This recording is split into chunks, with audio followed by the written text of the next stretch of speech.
SCP-093 Object Class Euclid. Special Containment Procedures.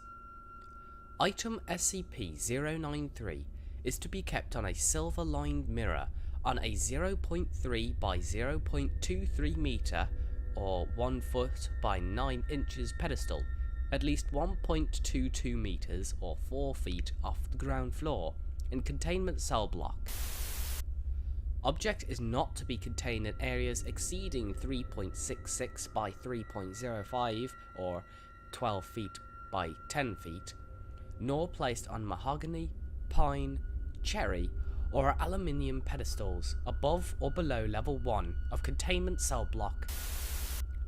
Object can be handled safely, albeit gently, without consequences. Tests and consequences thereof involving containment conditions can be viewed in Section B 35-1 of the attached report. Description: Object was found on the shore of the Red Sea, 30th of January 1968, emitting a low sigh and a dim blue gleam. Its colour has since turned into an orange mix of red, only emitting a hum of varying volume whilst in the presence of female examiners of ages between 34 and 41. SCP-093 resembled the documented blue for 5434 at 1:23 on April 26, 1986. Coincidentally, when the body of 194-9834 was discovered in research facility, ties between 194-9834 and SCP-093 remain inconclusive, and the effects of prolonged exposure to 093 remain unknown, except for infrequent reports of periods of calmness, and in the case of 242-0049, as periodic waves of depression, loss of balance, and thoughts of suicide. These feelings have reportedly not exceeded 11 days in duration. Object seemed to react to the presence of 242-0056 by turning violet for no more than 2 minutes and 9 seconds, as documented on 12th of March 1993. Effects of this reaction remain unknown. Additional notes: Origins of 093 remain unknown, and documents of recovery of 093 have been destroyed in a fire in research facility on the 9th of December 1989. Reports on the feelings of researchers who handle 093 have remained inconsequential since 19th of April 1995.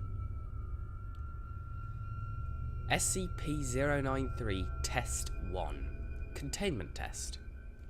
Testing of SCP-093 against conditions set forth for existing containment procedures to assess viability of continuing such containment, beginning with changing the type of mirror used as a position of rest.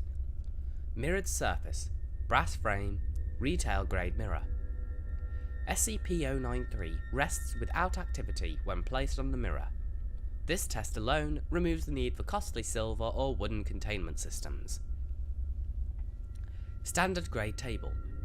SCP-093 turns upright and begins to roll across the table surface in one direction, making a U-turn and rolling to the other, completing an oval shape, and repeating this action until a mirror is brought into the vicinity of it.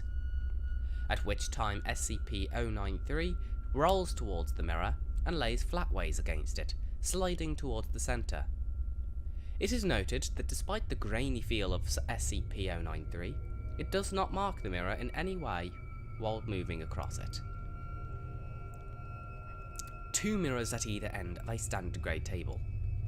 SCP gravitates toward the closer mirror regardless of orientation and makes no distinction between different types of mirrors, favouring a factor of distance above all else in choosing the mirror to move to. A mirror held by a person and moved around. SCP-093 follows the mirror as it moves, gaining speed until a maximum velocity of is reached.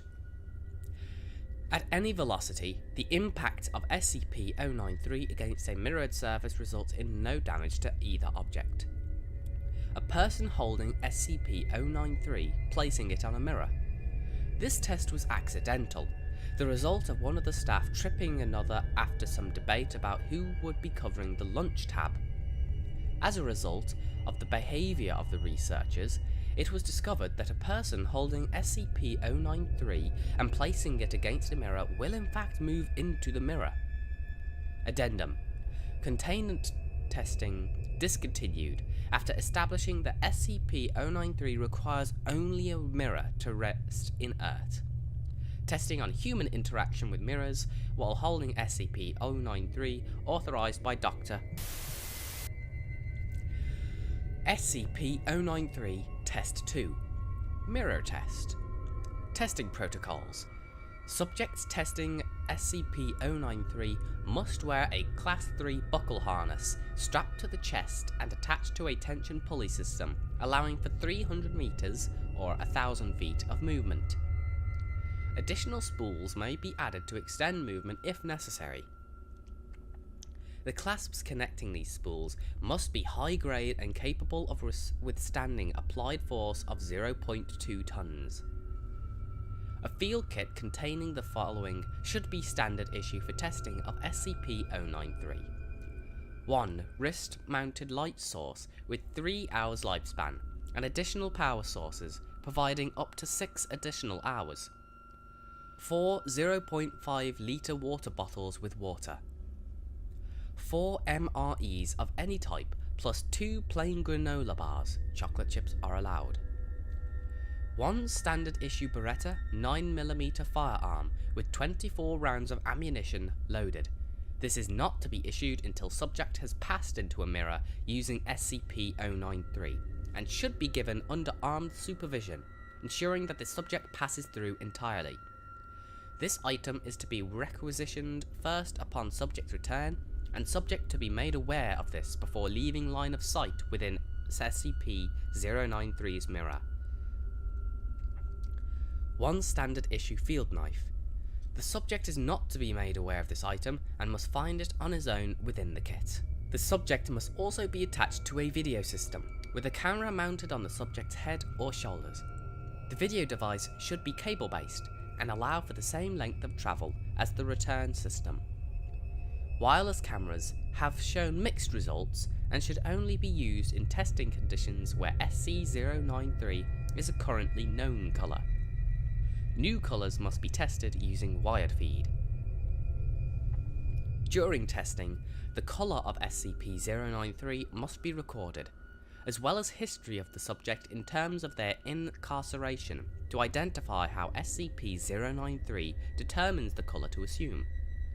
A link appears to be connected to guilt or a lack therefore in the subject's psyche. The attached test results should be read in order.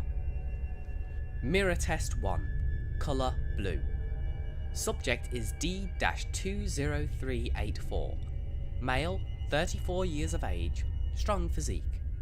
Subject's background shows incidents of murder/attempted suicide. Subject is cooperative in all steps of testing. Subject entered the provided mirror while holding SCP-093, which emitted a blue colour. Outside technicians observed that the mirror retained a true reflection until subject had completely passed into it, at which time the view changed to an outdoor landscape heavily tinged in blue. Video feed follows in attached media. Camera activates, flickers to view. Subject is looking out over the same field reported by technicians. Looks like typical lowland plains, except everything has a heavy blue tinge overlapping the normal colours. No discernible landmarks visible as subject pans view left to right, only grass, weeds and a breeze moving the taller grass. No trees, no living beings visible. Subject moves forward as instructed, travelling for approximately 500 steps before something becomes visible. A patch of land up ahead is barren, and grass can be seen dying as subject approaches it. Approximately 300 steps forward, subject is standing before a hole in the ground. The hole has been dug using unknown tools of primitive origin. Pulley system engaged, and the camera suffers a slight shudder. Subject is instructed to enter the hole, and after a mild protesting, agrees to do so. There is no apparent method of descent, such as ladder or rope. Subject relies entirely on his own hands and the pulley system to slow the descent. Approximately 100 meters of cable is used before a bottom is reached. Light source provided in field kit activated 50 meters down when outside sources become unreliable. Sweeping gestures in the light reveal nothing more than dirt, even at the bottom of the hole. Subject moves forward with assistance of light source. Asked about the blue tinge, subject expresses confusion and says there is no such tinge from his perspective and never was. Light is visible down the passage and 150 meters of cable has been used. Out of the camera's eye, sound is recorded of the firearm being prepared. When questioned about these actions, subject states justified precaution and moves forward. The tunnel turns from bare dirt to a concrete enclosure. Subject complains of a stench. The light source is revealed to be ceiling light fixtures, a series of which with less than a quarter broken, while the others functioned.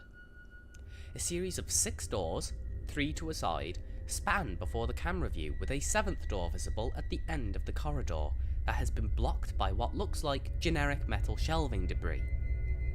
Debris shows signs of rusting, and is typical of retail store units, suggesting other human presences. Subject requested to try doors in whatever order he chooses. Subject tries first door on the right.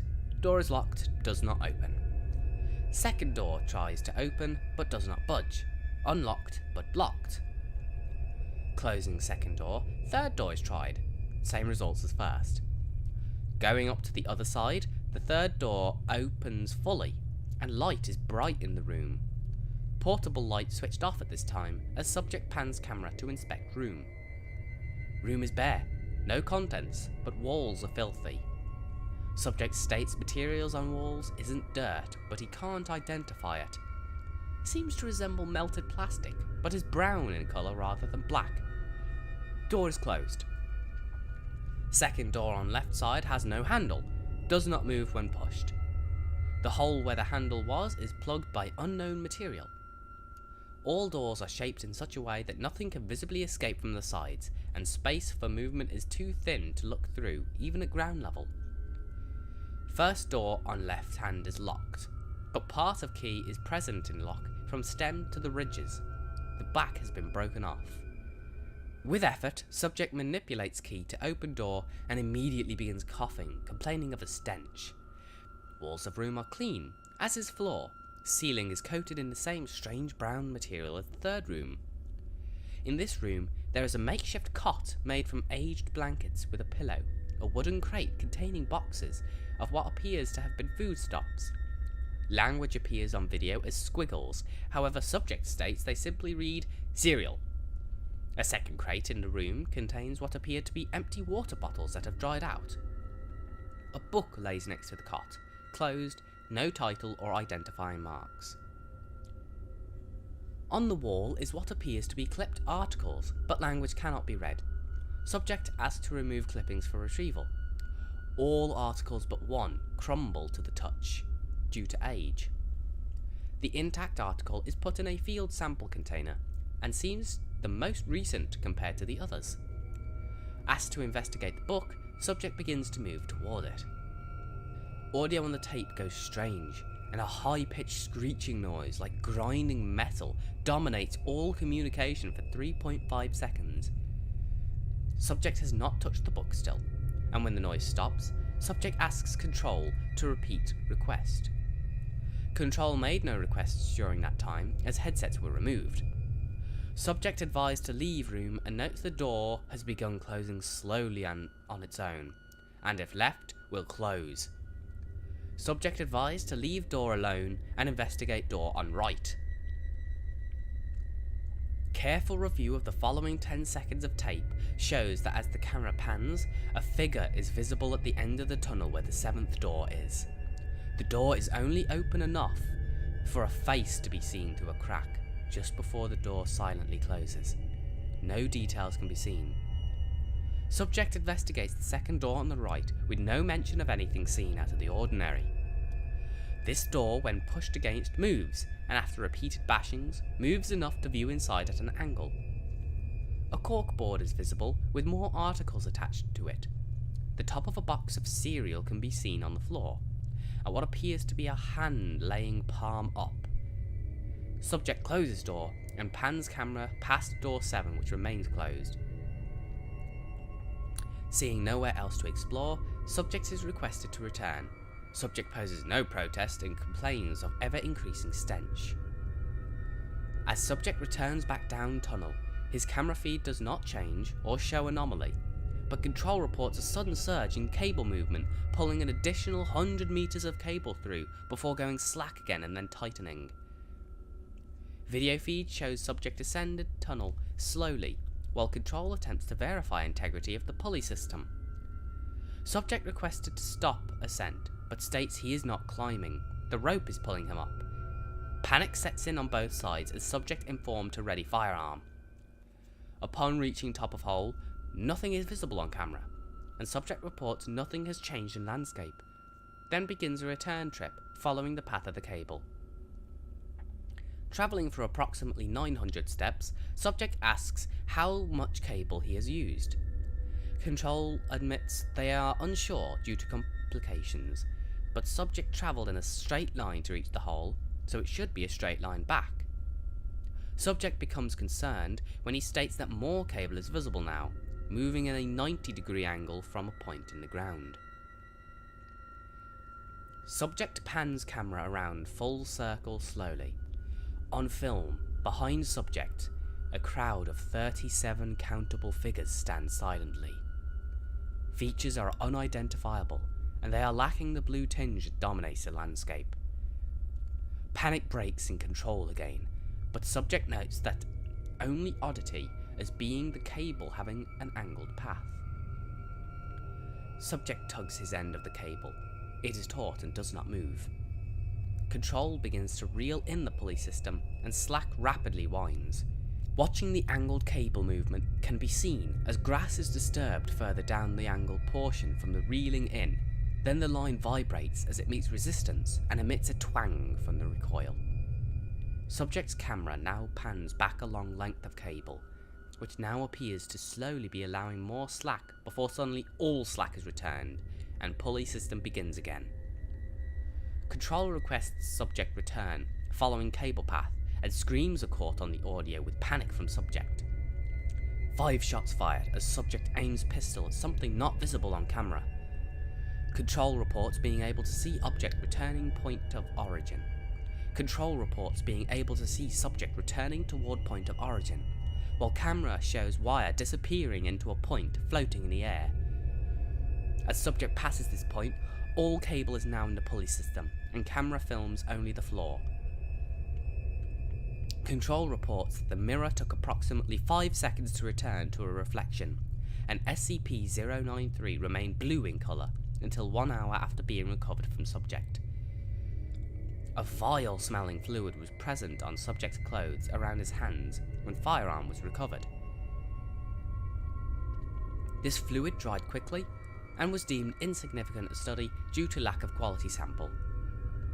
Control personnel monitoring the mirror state, having seen a massive human being crawling on the ground, easily 50 times the size of a normal person, with no facial features and a very short arm reach, pulling itself towards the mirror before it returned to a reflection. Due to proximity, fine details could not be made out, but at least one observer noted the being appeared to have been shot from the marks in the otherwise smooth, featureless face.